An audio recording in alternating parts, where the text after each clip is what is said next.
It's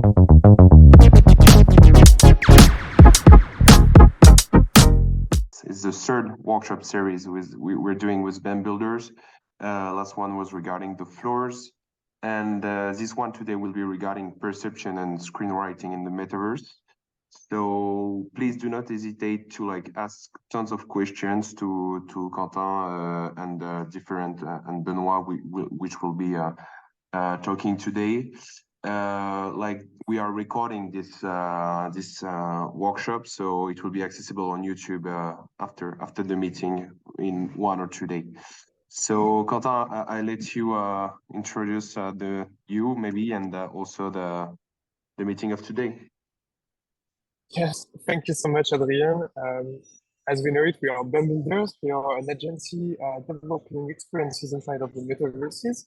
And this workshop is the last of the Metaverse Architectural Studies workshop series that we have launched with Adrien, which is also in the call today, to talk about all making experiences inside of the metaverse with kind of a twist and to make it well and in a good manner.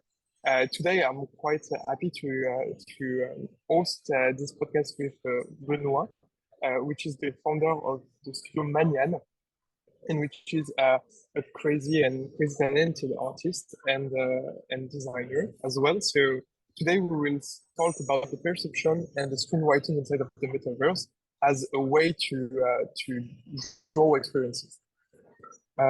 Firstly, what I would like to say is that our industry has nothing to prove to say that it's rich of graphic, rich of beautiful art direction, and which is super cool because all the experiences we build are super beautiful, and even more the gameplay are more and more rich, complex, and entertaining.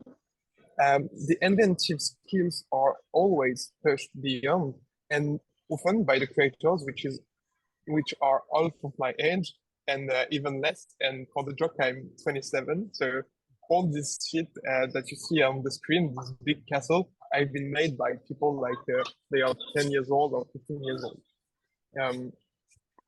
Today, even the indie game and the most simple one have shown that they have amazing capabilities to bring poetry to video games, and that's super cool. And even the music is the key component of the experiences. And sometimes the music even escapes the game, and the theme of the video game spread outside.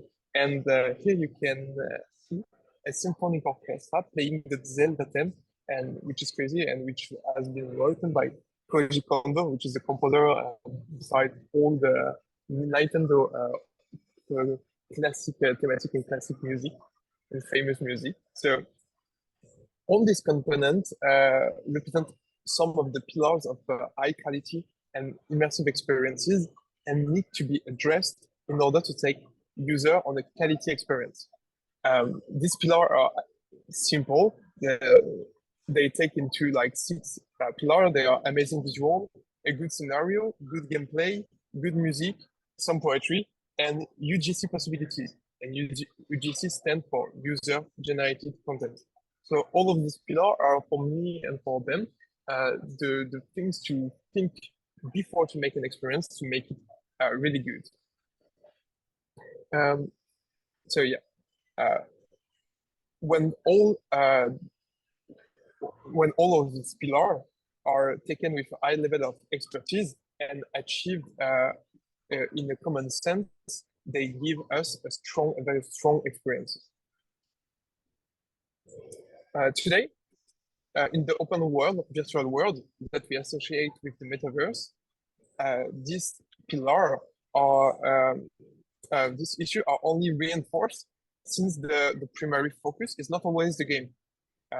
For example, in this world we associate with the metaverse, these challenges are really like, I would say, sent beyond the game in the areas such as working or wellness activities, and all these new use cases will become really normal in a few years.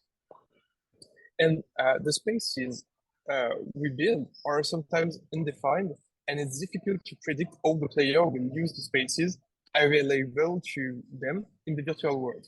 For example, when Meta released his own virtual spaces, they don't especially make spaces for a purpose. They do a general space, and people come in and use it as their own. And to make this space understandable, we need to create what is known in design as a topic, which is affordance. And affordance is the capacity of an object or a space to give the intuition of its use through its design. And the door handle, for example, is a perfect way to understand that. By the shape of it, you understand how you have to use it.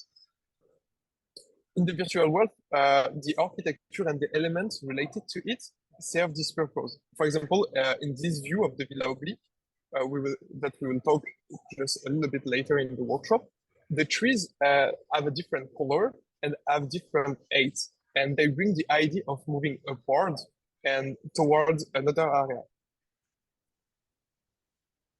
Okay, could you hear me well? Because I saw that there is like trouble in the stream.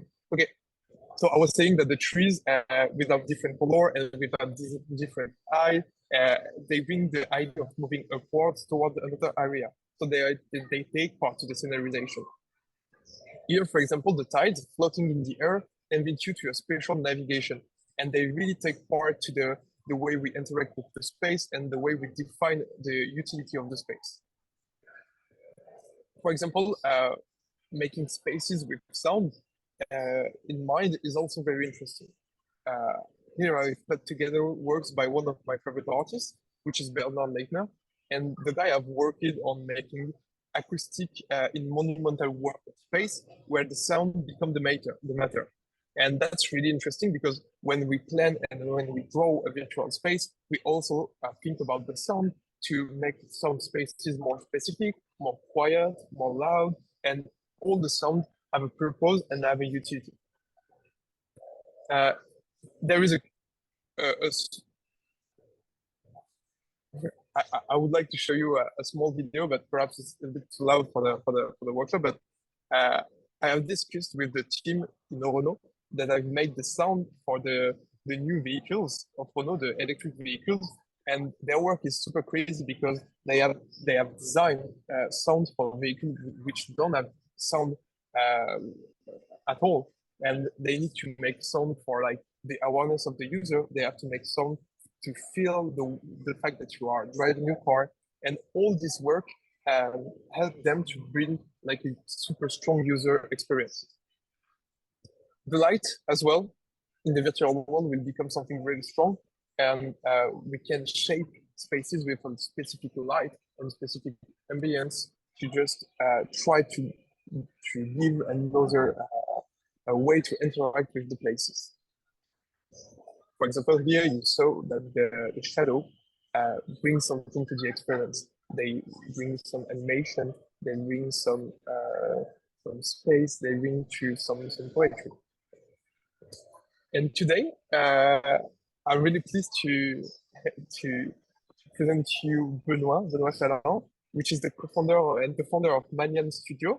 And Benoit is a really talented artist, and now he assumed more and more the fact that he is making art, and beginning his career making images, and now he is turning a little bit more into scenery and design. And Benoit, perhaps I'll let you introduce yourself, and don't hesitate to tell me when I need to switch to the slide, and perhaps I will send you some questions to enhance our discussion. Thank you so much for being here. Okay, thank you, Quentin, for this kind introduction, and thank you guys for the invitation to this meeting. So yes, I'm Benoit Challand. I'm 36 and I'm working and living in Lyon in France. I'm a digital artist, and I'm also a co-founder and creative director of Magnate Studio, which is a studio dedicated into creating 3D still image and moving image like animation and films. I'm going to go through a little bit backward on the beginning because I think it's relevant to understand all my from studying to what I'm doing right now. So I started basically around 2008, 2009, working with 3D as a tool. And I started working in 2012 as my main activity as a 3D artist. I work for Nike, Apple, Louis Vuitton, and at this time we were not that much making 3D, and this allowed me to jump on a lot of really good projects with really good studio. I lived in Madrid, I lived in London, also Paris, of course, and I moved through the year and through the space at this time. And in 2014, I started to work really by my own as a 3D artist and develop all my creative skills alongside my commercial stuffs. Yeah, this image is it's pretty funny because we are here to talk about the space and architecture, and this creation was made, I think, in 2013 or 14. And at this time, I was really into typography. To be honest, the time fly, and a lot of people don't really remember that 10 years ago, the 3D was used for a lot of types. Every magazine, I made a lot of things for Wire magazine, for the Times, because at this period they were really into the 3D types illustration, and I made several one. And this one is pretty funny because this is something that a lot of people ask me why I did that. I had a quick interview in Le Monde, I remember, and to be honest, I think it's a starting point of my interest into architecture and design into the 3D industry. You can move on the next slide, Quentin, if you want, please. I also this project is made in 2014 too. It was also something that I'm really into. I was really into architecture, and that's pretty funny because now this kind of image is like super famous. Every new beginner in 3D design or 3D artist wants to make this kind of things. And I remember this project was featured in a lot of blog. Yeah, in 2014, the blog was super famous. That now nobody is speaking more about blogs, but anyway. And I remember that it was featured on a blog named Design, and all the comments was super bad. Like, okay, this guy is building a house without any access to the house. There is nothing to access, so it's stupid. And which is basically now is the opposite. Is like, oh, this guy has thought a house where everything is isolated. So the thing and the mind has changed through the times. Just for you to know that maybe you can jump on the next slide, Quentin. Thank you. Yes. Just for you to know, I always imagined and thought that the 3D was a tool to express his own creativity. And regarding that, I have always looked for new creative process, and the 3D tools allow me to be able and to create things through the different field. It can be illustration, it can be photographic, like you see on the right, which is basically a piano that I designed, and a photographer put the girl on the bench. I was making experiments into architecture, into design, a lot of illustration, and as you can see on the left, a lot of typography, which basically something I don't really do anymore because you know, you have to move on, and and that's it. Maybe on the next slide you can yeah. This is some other example where I model and design some elements. This is left more design elements, and on the right more architectural things. And yeah, as I told, the 3D tool was really something for me, a way to achieve what I have in mind.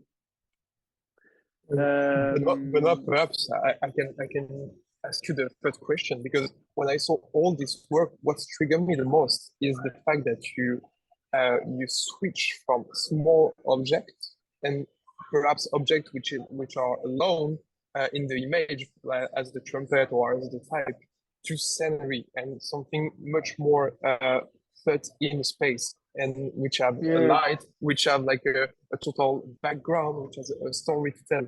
And this is something that happened a bit more in your work today. Could you relate on that? You mean the spatialization within the fact that you pass from small object to spaces and and I think this is something that comes from the usage of a 3D software, because you have to always think about the object through the space, because with the 3D software you can move all around it. So you have to think about all the aspects, because, for example, the light can have incidence on some part if the space is not well made. For example, if you are making a space with a huge scale and no wall, the light can be super flat. Or in this example, you have to imagine some parts of the scene that is not in the image for the lighting and everything. What you said is that you have to think about almost everything, and it's like a super huge work to have in mind to shape the light, to shape the space, to shape the reflection, to shape the materials. So exactly. how do you deal with this kind of huge weight of thinking the spaces? Is it something that you have like managed with the studio as a creative routine? Yeah. Working through the space is so my way of creating, to be honest, is really into I'm really visualizing all the things I want to do. For example, and when I'm imagining a space, I need to be able to moving through it in my mind. And once everything is set, I'm jumping to the 3D software. I put all the stuff that I move into in my mind. I put it in the 3D scene, and I build like almost a wall place, and it's like making a huge master image and cropping a small part. And working with this kind of things is, of course, always thinking about what's outside of the frame. Yes. Okay. And perhaps I will. Do you have some words to say about this visual, Benoit, or I can switch to the yeah, this one, to be honest, is a good example. It's a series I created maybe last year or 2 years ago. I don't remember. It was showcased in an exhibition in Paris during the Fashion Week. I think it was 1 year ago or 2 years ago. But the idea is not about the space here. It's more about the edges and the boundaries between reality and digital. The aim of this project was to create something that when you see it, you don't know if it's physical or it's digital. And it was really fun to see the reaction of people. To be honest, I have a mail from guy that want to rent the dresses to make some some clips for it and everything. And the idea behind that is that at some point I was seeing a lot of really nice artwork of people making dresses, but always, in my opinion, it was always too 3D in a way. So you see it, you see immediately it's 3D, or there is from the other side, the thing that it's photography. And I was really questioning, like, how can we do something where we tweak the things that we don't really know if it's 3D or digital. And I think for now, it's something that is a lot more relevant with AI and everything, that we are starting to really don't know in some image if it's 3D or digital, or if it's photography. This is the subject of this creation. And what really interests me the most in your work, beside this frontier between reality and virtuality, is more about when the space starts to move and when the space starts to be animated, because the topic of today is the scenarization. And what I'm crazy about your image is the fact that once you enter it, you are inside. And there is something really deepening when we are looking at your image, is the fact that when we look at it once, we want to pursue this image and to enter on and to live it and to deep inside. And I really want to question you about how did you project yourself in this moving image, in this moving scene? First, but because when you are looking at this workshop, the image are not moving, then some of the work of Benoit are not only images, they are video as well. And there is plenty of stuff happening, the lights changing, there is many animation. And I like the fact that there is like kind of a short film. And perhaps what I want to know the most is, how do you imagine these short films? Yeah, but the idea of making animation, maybe you can jump on the next slide, because just one thing to introduce why I went from this to architecture more deeply, is that I started to create stuff in 3D, like furniture, and to place them into the space, to make them alive, and to tell something different and something more about the furniture I created. This series was named Popu, and I put all my creation in a lot of space. I really love to telling story behind that. You can go on the next one.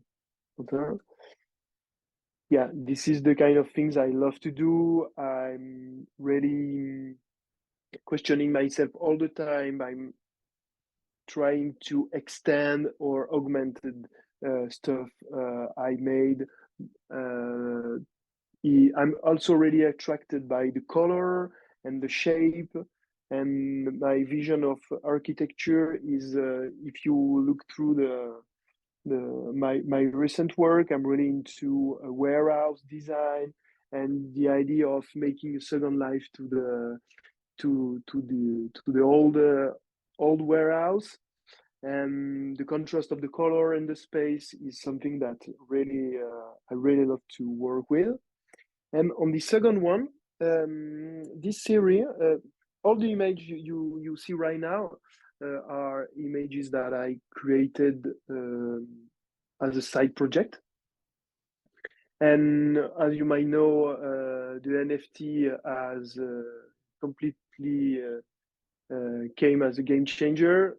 That all the people what was doing this as personal and side project, people start to selling it. And if you go on the next slide, I made this is the kind of project I used to do before, but I animate them. And this is a series of three. No, I think it's 4 or 5. No, five animation that I made for an NFT platform named Disrupt. And I think that's the beginning of something different when you are starting animating, because you can say a lot more. And the idea of the animation here is also to create a story way more deeply, way more complex. You can add a lot more detail, you can tell a lot more things once it's animated compared to the flat image.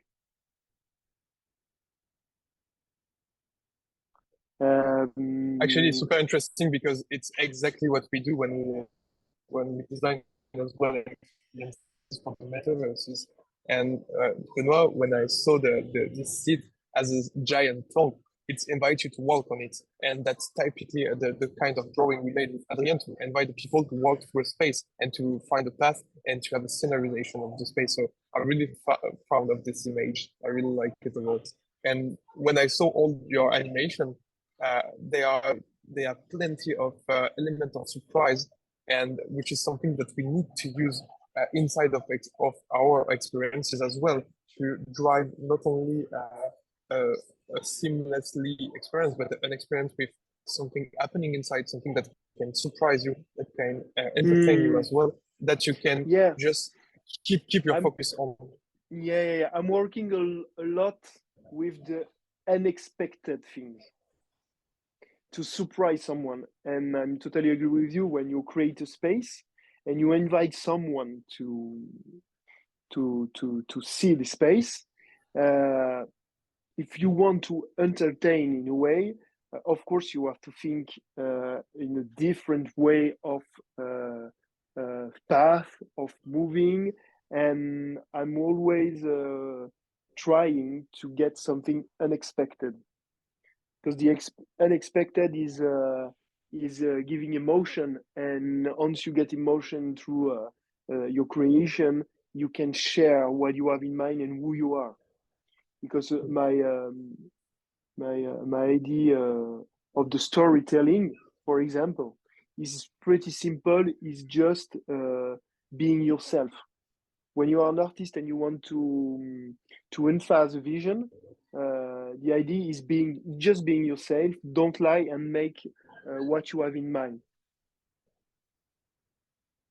That's really nice. Oops, these are the last images you've made, Benoit. Yeah, this is this one is a project made with a physical designer, which is Pietro Franceschini. We were invited by the magazine El Deco to make it was a collective exhibition, and we were invited to participate to this, and we created a 2-minute film where we design several elements where we have merged his own creation and mine, which is basically mine was mostly digital and his was mostly physical, and we merged them through a space that were something that allow us to explain what we have in mind. It was some kind of a long traveling of 2 minutes when you go through different room. I think there was like 5 room. Yeah, I think 5 or 6 room. 6 room. There were 6 room, and we have imagined all those traveling through the space, and this ending like 2-minute video, and it's loop, and every sequences are following an element that giving connection between each rooms. And what I love the most in these images, and that the people don't especially see now, is that the fact that when there is some bubbles starts to be lightening, all the space emerge from the door and reveal itself, and that's really beautiful. And that's a use of the light that I love, especially in your work, Benoit. And Yes. perhaps now you use the lights in your space, the scenariization, the move of the camera, but the sound is not all the time present in your creation. Is it something that you think about to add sound and to add another dimension to your work? Yeah, the sound is super important, of course. I think it's really, it really augment and say something more than you can see. But of course, you are merging the vision and the sound. It's always augmented. To be honest, I really try out to include the sound as much as I can. For example, in this project, there is a sound which is more a sound than a music. It's more composed to give more the feeling that you are in the space more than you are watching a movie clip. So there were some kind of fan sound. At some point there is like a clock, so there were the sound of a clock. So it's more like, yeah, maybe sound design than real music. And this is something that, of course, I really want to have it on my project, but I'm not an expert in that part. And to be honest, is not something that I'm able to do for all the project. Yeah. But it's something super super important, of course. And also, this project is one of my last projects. Having all this. Sorry, I think I got No. in the letter. Come on, Benoit. Yeah. Don't worry. No. This project is one of the last projects. Is a series created for a new platform called Monde Singulier. It's basically, I think it's 9 NFTs. It's made of 6 video. No, 9 video. It's 9 video, and it's always a video that are looping.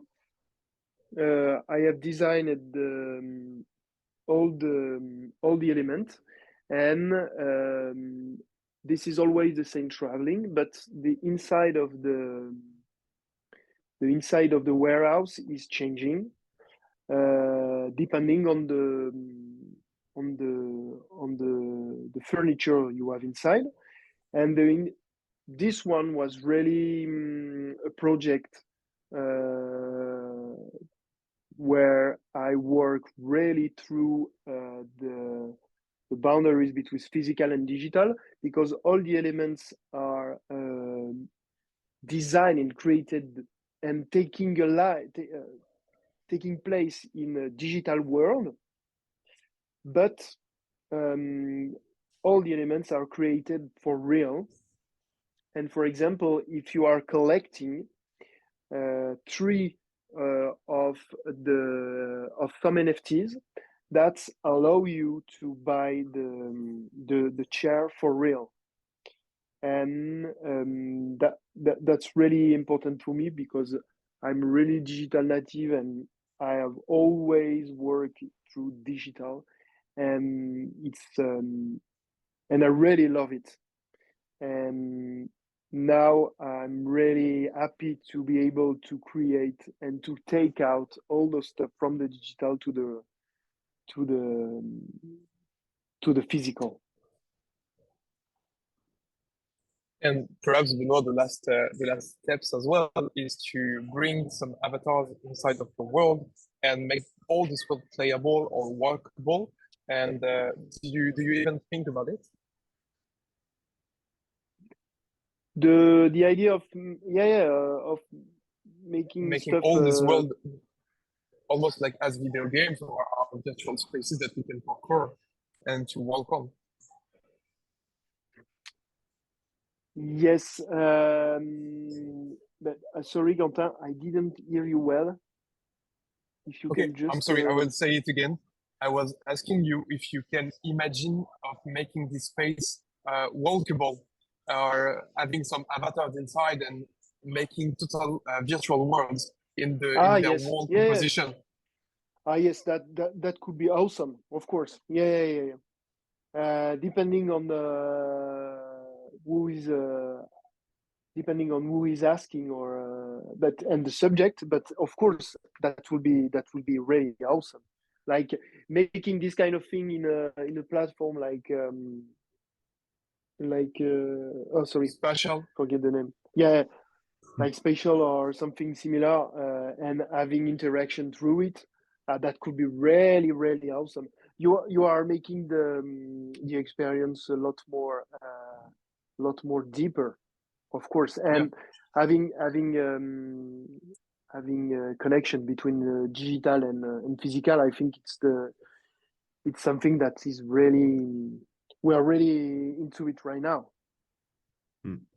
So thank you so much, Benoit, for presenting us all your work, which is fascinating. And I hope that we can soon see your world in spatial with some interaction and with some design specifically made for this platform.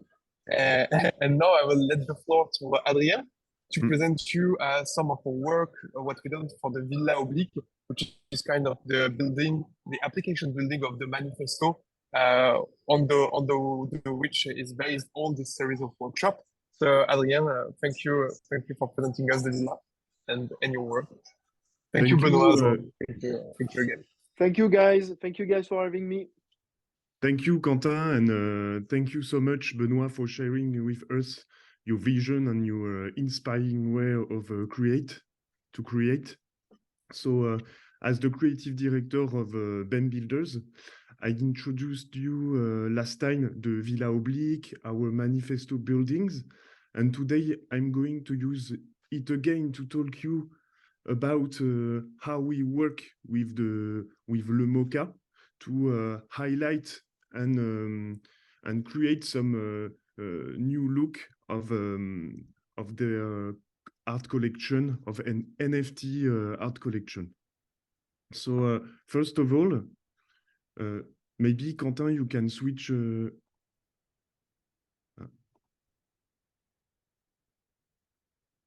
Do you hear me? Okay. Yes, I do. The slides are not switching. Okay. Yes, don't worry.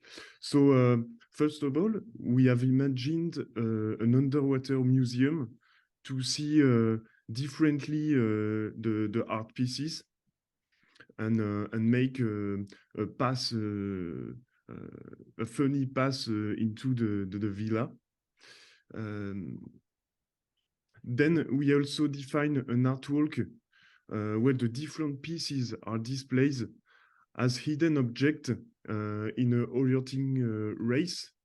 So you already know that inside our Villa Oblique, we created some quests and different activities, and we use it to make some new way of discovering digital art. You can see in the next slide that every pieces of digital art found place in the landscape, and we use the anti-gravity to make the frame.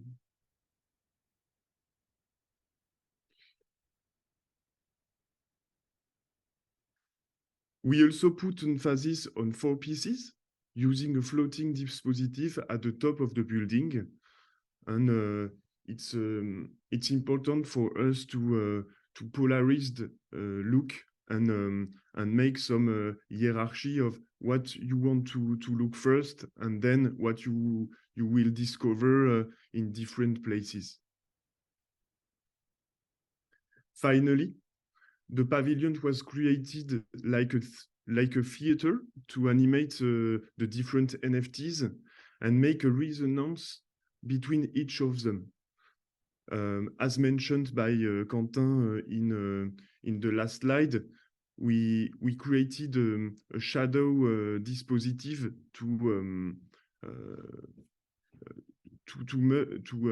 make the time visible inside the space, and everywhere here is designed to highlight the selection of this collection. Thank you to hearing me, and if Quentin wants to add some more words. I let you, Quentin. Thank you very much. Thank you, Adrien. I think all this conclude very well the philosophy workshop. And perhaps, Adrien, you want to say a word to close and to celebrate on the end of this workshop. And there it is the floor for you. Very much, Benoit. It was quite fascinating, everything that you said. Very, very interesting. And also, Adrien, for presenting us the Villa Oblique. And like, thank you, BEM Builders, like for like these 3 workshops, which were very interesting, like on all those elements, on architectural elements of the metaverse. All these workshop would be accessible online if you want to take the time to watch everything. And new workshops are coming ahead for MetaCircle. Go check our LinkedIn, and so we will keep you updated. Thank you very much, and have a very good day. Thank you. Thank Bye. you. Bye. Have a wonderful Bye. day. Bye, guys. Yep. Thank you, Benoit. Thank you, Adrien. Thank you, everyone. Thank you, guys. Bye.